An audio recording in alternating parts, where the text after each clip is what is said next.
Hey guys, kinggath here with the March 2022 dev update video for Patreon 25 plus subscribers. So this video is going to be a little bit different. I am in game right now. This is actual live, not me just giving random background footage. So I'm doing this also with a script. So I have started using scripts when I do the dev update videos. I'm sure it doesn't sound like it because I don't follow them exactly. I just use it roughly to make sure I don't miss any points and keep myself somewhat focused. For any of you who watch this my live stream, so you guys know I like to ramble on and just talk about whatever comes to mind. So this is going to help me get focused, but that also means I have two monitors here, so it's a little bit awkward, but hopefully this works out. But my goal for the 3.0 dev series, so all the dev going up over the next 6 to 8 months, I'm hoping that I can show you guys the mechanics as I finish them. I've done that in the past, and I want to keep doing that.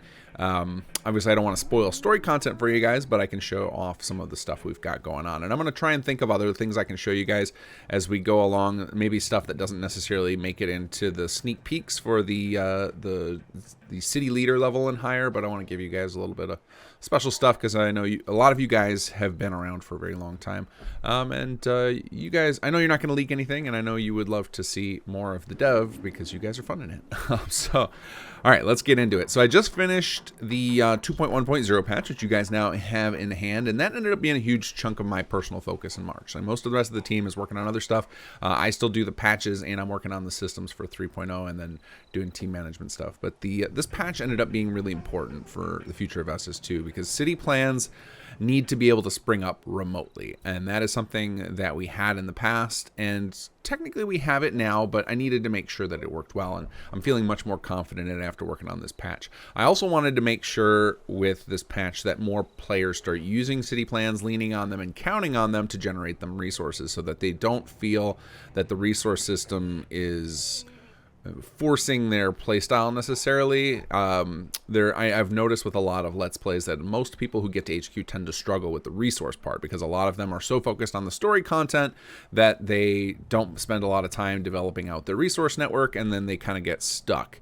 And so city plans, I think, going forward are going to be the solution to that, is because now with the new rules set by default in the 2.10 patch, players can kind of spring up a bunch of city plans as they're playing the game and know that then that's going to take care of most of their resource needs, especially the city plans that we shipped with in the base of SS2. Those all have a fair amount of junk storage and industrial plots and whatnot so that players can feel like they have access to the stuff they need.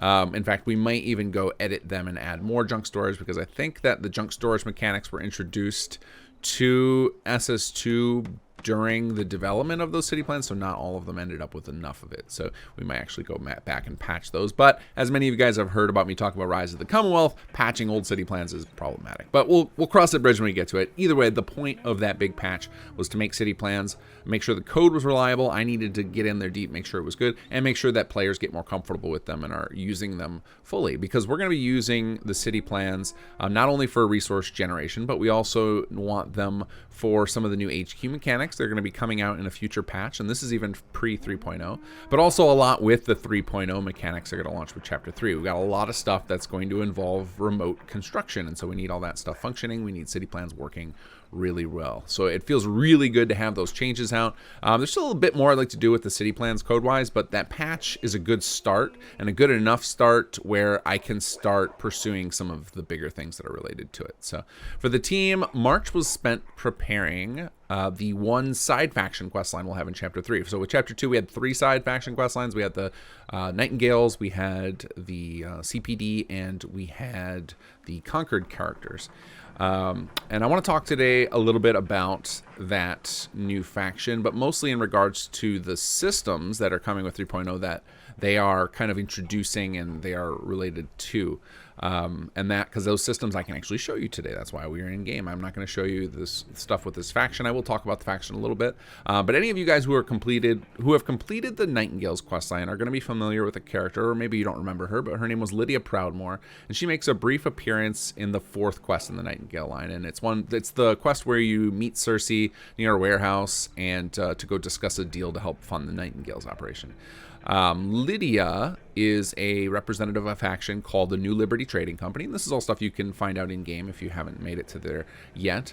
And this faction is going to be expanded in Chapter 3, which we're really excited about. In fact, the writer, Cynical Bounce, who wrote the Nightingales, is going to continue writing that questline. In fact, she's already finished writing that questline and is already in the implementation phase. We've already built some of the level spaces for it.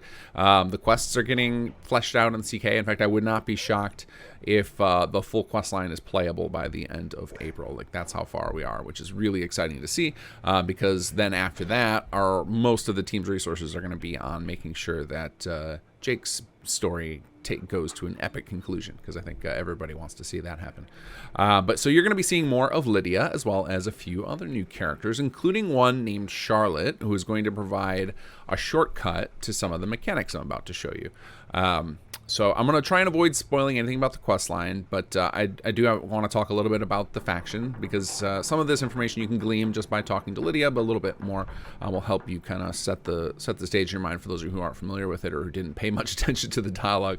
But as you can imagine with that name, New Liberty Trading Company, they are heavily involved in trading. They're moving resources, whether it be caps, weapons, supplies, or even scrap junk, across the United States, as it were, in the post-apocalypse.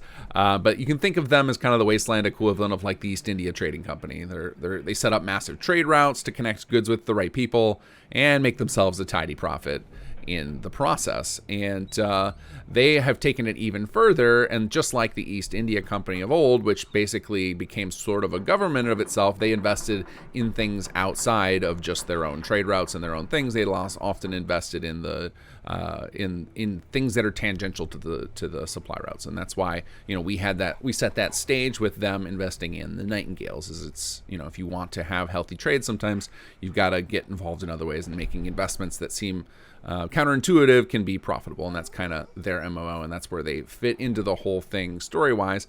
Just like with the CPD and Nightingales, we're trying to involve different factions that might have sprung up as a result of the player kind of kicking the engine of society back into gear. As things start normalizing again because of your efforts as the player, more of these old world concepts can start flourishing, and they're the trade side of that.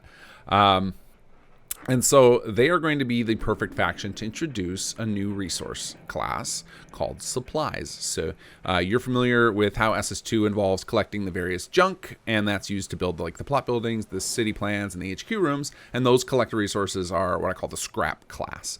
And so I've started to actually put some of those name changes in, because a lot of these name things we did, the like supply versus scrap, I knew that those were going to happen in the long term, but I didn't have names figured out for them early on. So in the mod so far, we hadn't been referring to them as that. We've been calling it more junk, but we've switched it over to scrap, and that better explains the different resource types of, junk makes you think of teddy bears and screwdrivers and things like that, when in actuality we're talking about, steel and wood and whatnot. And then for some players who don't play at the full component level, to them we're talking about building materials, organic materials, rare materials. And then people on the simplest level, they just have that single resource. That's called scrap. So we're going with the top level resource. The simplest resource is the name for the class overall. So no matter what whatever mode of play you're playing in, so whatever complexity you're in, that it'll have the same name. So there's now going to be scrap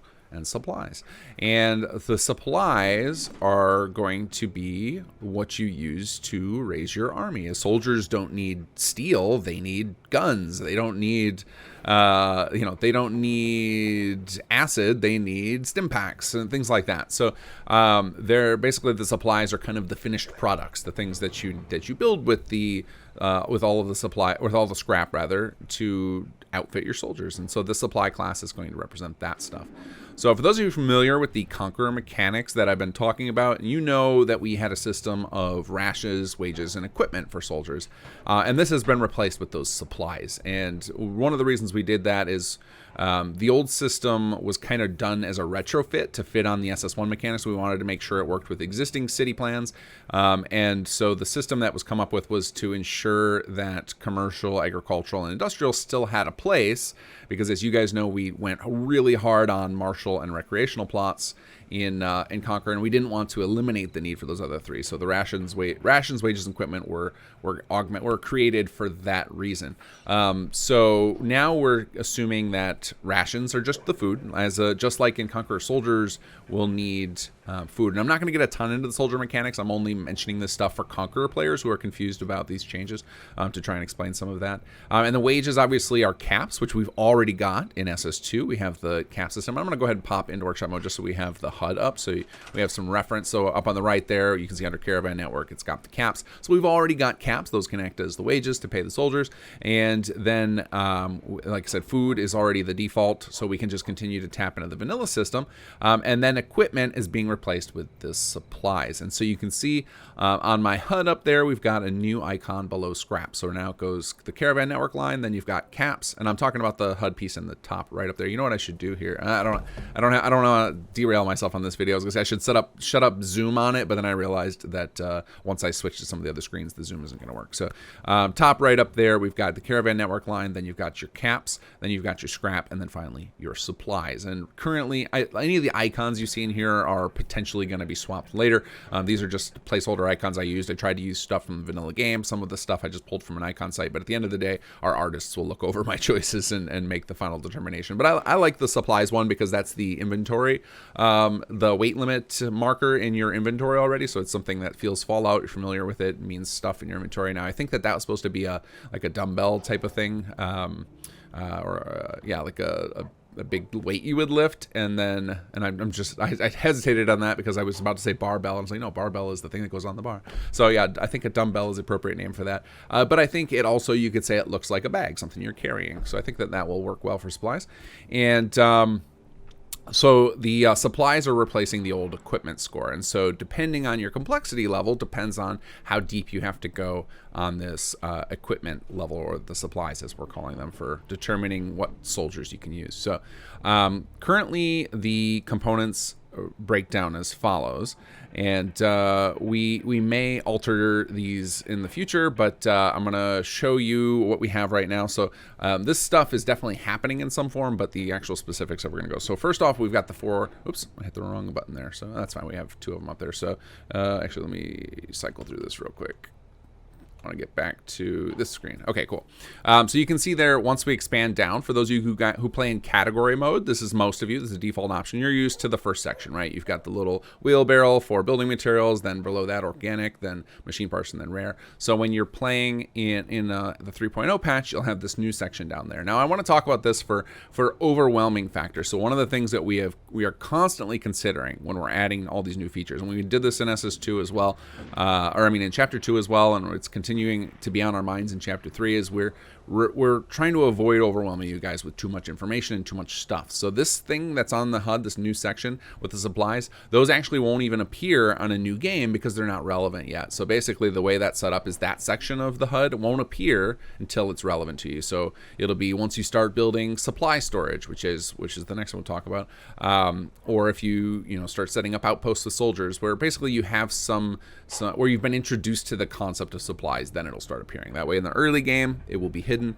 Just like how you see on my screen, on my HUD right there on the left, I don't have sanitation yet because I don't have access to sanitation. My character doesn't know about sanitation. We're going to do the same thing with new HUD elements going forward. Try and keep them hidden away until they're relevant to avoid overstimulation. So as you can see there, supplies have a X out of X. They are going to have their own storage capacity. Now we're still deciding what form the storage capacity is going to come in. There will be manual buildable things, probably lockers as opposed to crates, to increase that manually, but we'll also tie it into some plot type. So it might be something like each martial plot by default provides a certain amount. Now I have 10,000 right now because I built a cheat item just for the sake of making sure the HUD worked, but you will have some sort of plot tie-in to where players don't have to go spam these lockers all over their settlements, because I know that while it can be fun to build a few of those storage units, it's not something that we want people to feel like they have to spam everywhere, which with the junk storage or the scrap storage, it's by default the industrial plots provide a certain amount so that you don't have to immediately build it, and so we'll provide a similar thing for the supplies. So then you've got below the supplies class, you've got ammo. That's your first icon. Then armor, then chems, and then weapons. So I think those are obvious. Those are some obvious types. Those represent the same types of stuff you have in your inventory already. And we're trying to follow that same pattern of trying to make it feel natural for the player who is familiar with Fallout's layout, that you can just kind of naturally guess what this stuff is. So it's going to be fairly intuitive. And then, of course, we've got to break it down one step further for, oops, and I keep hitting the wrong key. I've got these hotkeys set up.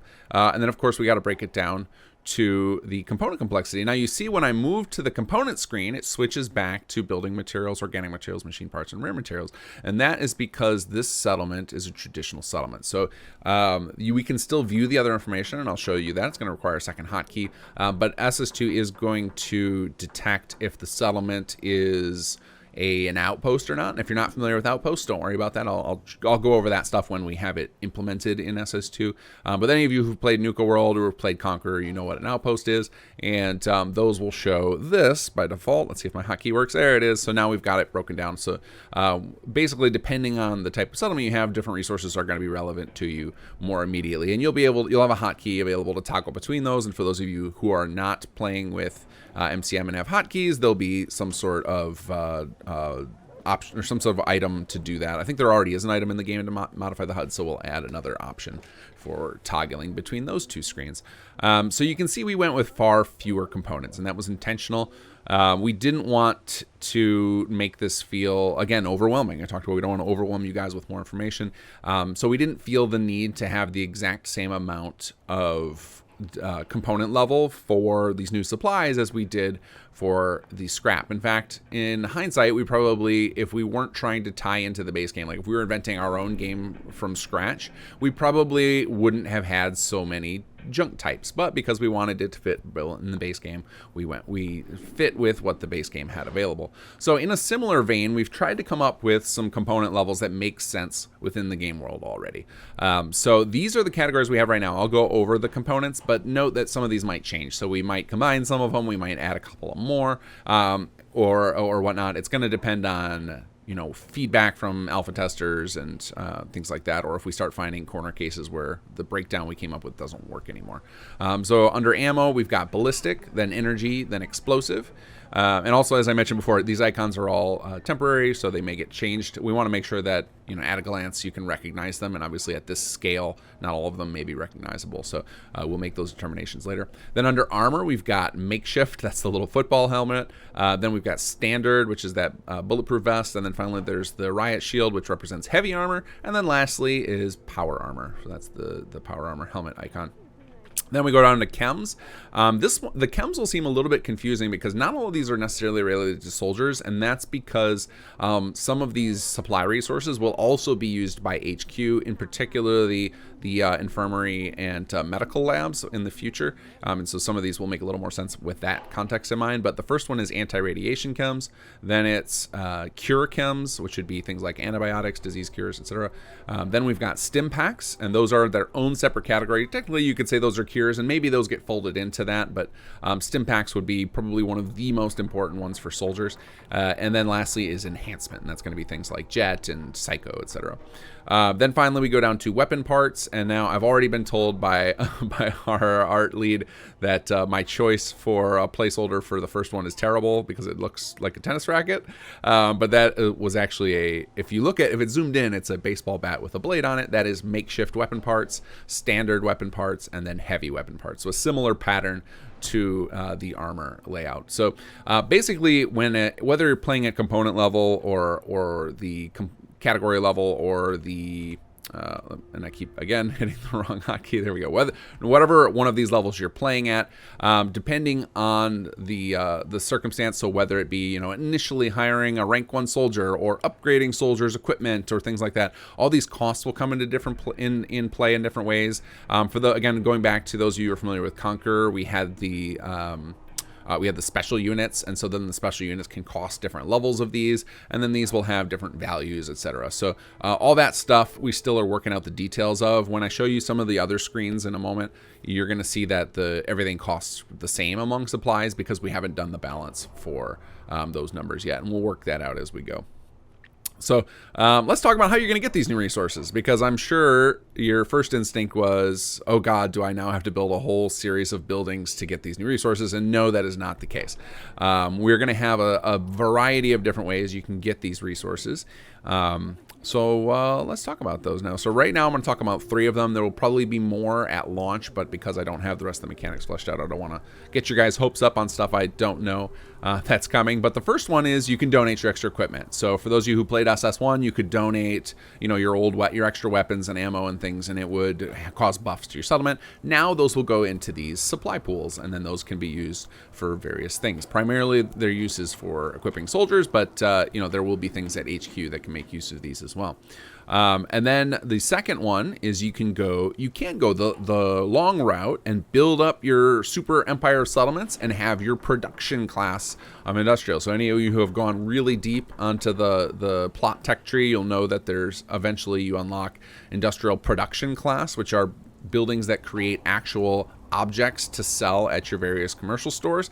And so this is another way that you can get these supplies.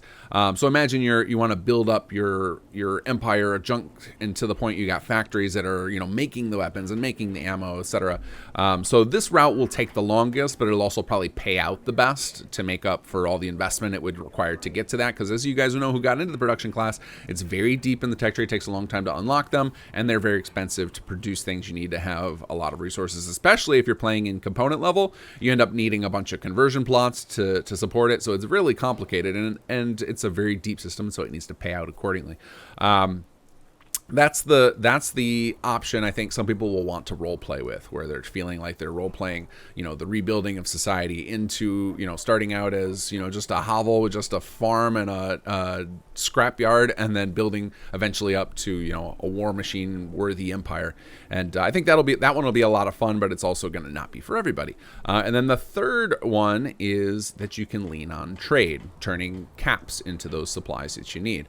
Now, in a way, that's kind of the same as the first one, right? Because in the same thing you could do with scrap, where you can go to merchants in the game, buy shipments, donate them to your settlements, and now you've got those resources. But with that method, you always had to use your own caps. So now with trade, we're going to be introducing some new systems, which I'll show you now, that will actually be initially introduced by the character Charlotte from the New Liberty Trading Company. She'll be available right away in a new game. She's going to be one of the few characters that we pre-plant in the world, knowing that the player's going to want access to this stuff right away. So this window right here is something that you'll eventually get access to. You may not have both of these options right away. They'll be unlocked at different times. But these are the two major ways that you're going to get access to large amounts of these new supply resources without having to go through a lot of trouble. You can basically convert the settlements caps into this stuff. So it's going to be a way for you to purchase stuff with the settlements caps. And I know many of you have been wondering why nothing costs caps and you have so many caps. And this is one of the reasons, is that we knew this system was going to come. So you're going to want a nice surplus of caps. So the first one that you'll get introduced to is called priority shipments. And effectively, this lets you buy the various scrap resources and also those resources I talked about for the supplies. You can see here I am playing in component mode, so I'm seeing the component names. If you were playing in category mode instead, you would just see the category name. So instead of, for example, acid, you would see organic materials, and there'd be less options here. So depending on the level you play, this priority shipment thing will show different amounts. Now the costs of these are not balanced completely yet. I think we did balance the cost for the scrap, just not for the supplies yet. And these are very expensive, and that's because we know settlements are making more money. And there's our lore explanation is that these are priority shipments. So the shipping companies that are getting them for you are acquiring them very quickly, so you can have instant access to them.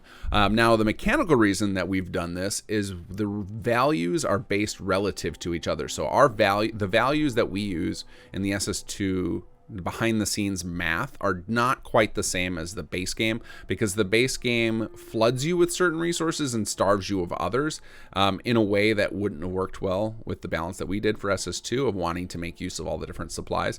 So we broke free from their numbers, from Bethesda's numbers a bit. And you guys can tell how the values tend to work out. The values are skewed more toward the things that are important to the player, right, in the base mechanics. So things like adhesive are harder to get, and you need a lot of them for building your weapons, and so their value is higher to the base game than they are to us. I believe that's one of the examples of that. But basically, those are the types of things. Like, different things cost excessive. Like, for some reason, aluminum costs a fortune in the base game, and I assume that again has to do with upgrade costs. But anyway, we broke free from Bethesda's numbers. We have our own system of balance, and these priority shipments are based on that, because we don't want you guys to be able to just break all the balance that we spent so much time building up.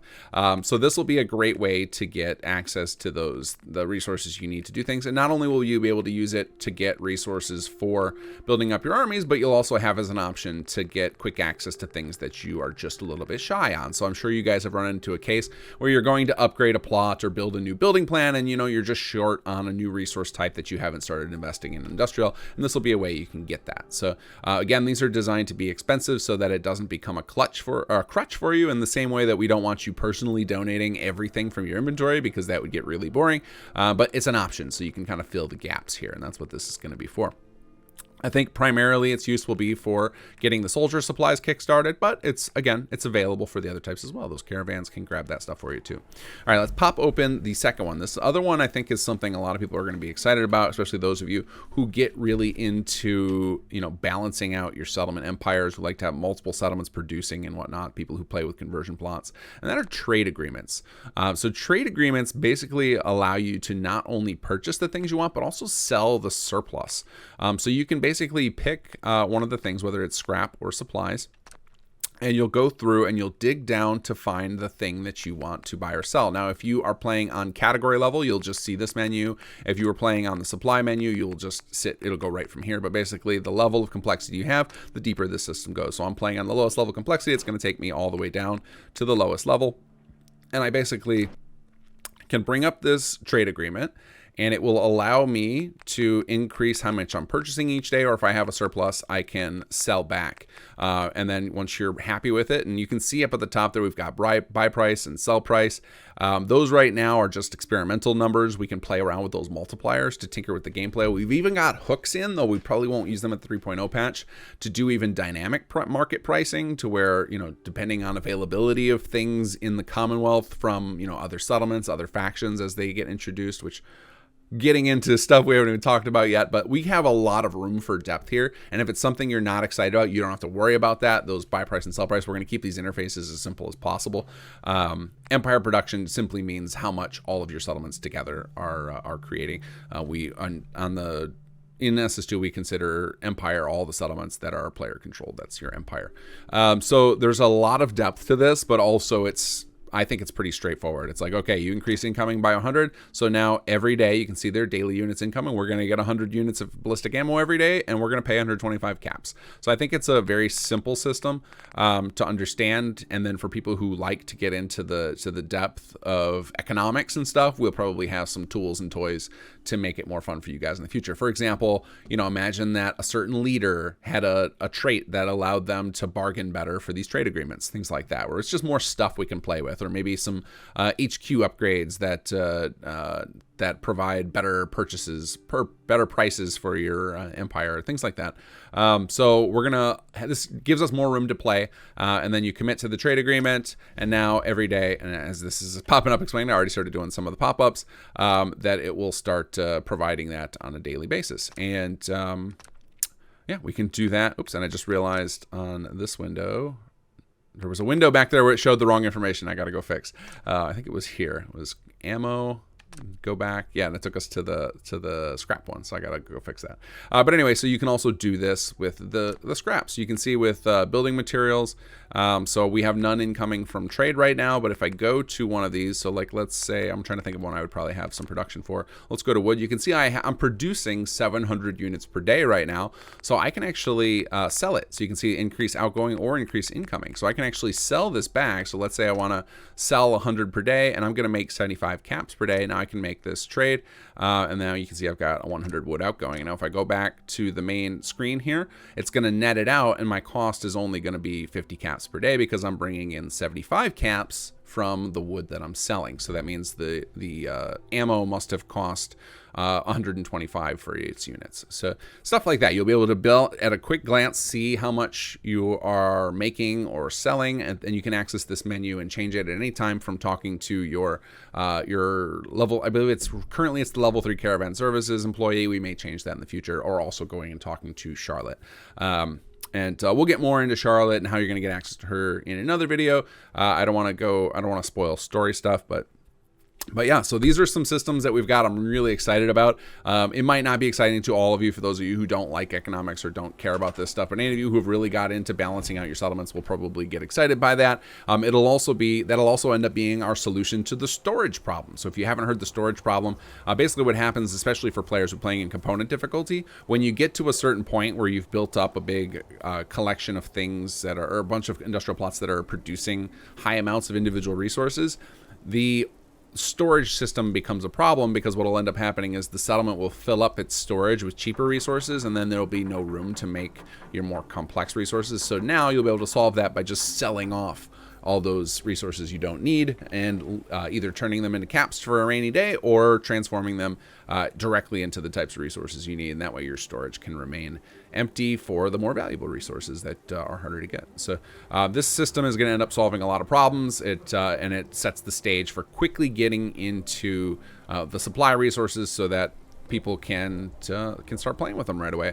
But overall, the goal is to give you guys a lot of tools, so you can kind of RP your character in various ways, and RP, the formation of your empire and how you want to go about it, and still get access to those soldier mechanics at whatever phase you want. So if you want to RP and have it be that your empire builds up and then transforms into a militia or into an army, you can do that going through the industrial route. Or if you want to start scrappy, you want to start as the Minutemen and watch them build up, and always doing it through trade, you can do that. However you want to play it, you'll be able to pull it off. And then with some of the other mechanics we're talking about, you'll even be able to pull off other types of factions like raiding, which that's, again, stuff for another day. But I mentioned the soldier mechanics a lot today, and again, I'm not ready to go into those details about how those work. So I will just say this about them before we leave, and about these supplies and everything, is I spent a lot of time reading feedback from Conqueror fans when we were in development of that, and a lot of those ideas went on paper of like, oh yeah, I want to do that, I want to do that, I want to do that, and then a pin got put in them when we shifted over to SS2 dev. But now's the time for me to bring those back up and bring those into play. So I'm going to be bringing back a lot of that stuff from Conqueror you guys loved, and I'm going to be taking a lot of your suggestions to heart to try and get some more of that stuff in play. So I'm just going to say that about those things, and then in future videos we'll definitely go over those, because the soldier mechanics have a lot of depth of their own. If you're curious, if you just want more information and you didn't play Conqueror, I have an in-depth tutorial series on my YouTube channel that goes into all of the details of the different Conqueror mechanics, so you can kind of get a taste for what's coming. Now everything won't be able to port directly over, because the rules of SS2 have changed a bit, but in some form or another, most of the stuff you saw over there will come over, and then we'll add various levels of difficulty to it. So again, we know some people don't care about that stuff, and people don't want to do soldiers. They're here for settlements, and some people are going to want to focus on the just on the tech tree, or just on the soldiers, or whatever. We want to support all different player types, and just give them a dearth of stuff to explore and play around with, and hopefully we'll get some converts. Hopefully some of you guys who are afraid of Conqueror because of its raider theming will finally be on board, knowing that you have this big enemy in the Commonwealth after Chapter 2, that hopefully you'll be excited to raise an army and try out all these new mechanics. But we'll make sure we handhold you through it. We'll make it easy for you, between city plans, all these trading options. You'll have plenty of different options so that it won't be overwhelming, and instead the supplies will just be a natural addition to your gameplay loop. But I got to say, thank you guys all for your continued support. It's really amazing to see how long we've been able to keep up this excitement, right? Like we've been going on for years now, and you guys are a huge part of that. I'm always floored by how many of you at this tier who actually can see these videos have been contributing for most of those years now since Patreon's been up, and it's really awesome. Frankly, I'm honored that you guys trust me with your funds, and I hope that we're doing you guys proud. I hope we're delivering stuff that you're excited to play, that you're excited to see come. And I got a lot more planned. So yeah, So all that rambling out of the way. Hope you guys are hyped for the new systems. The supplies aren't too overwhelming. I hope we hit that sweet spot of being interesting but not too overwhelming. But all right, guys, that's enough. Take care and enjoy the mods.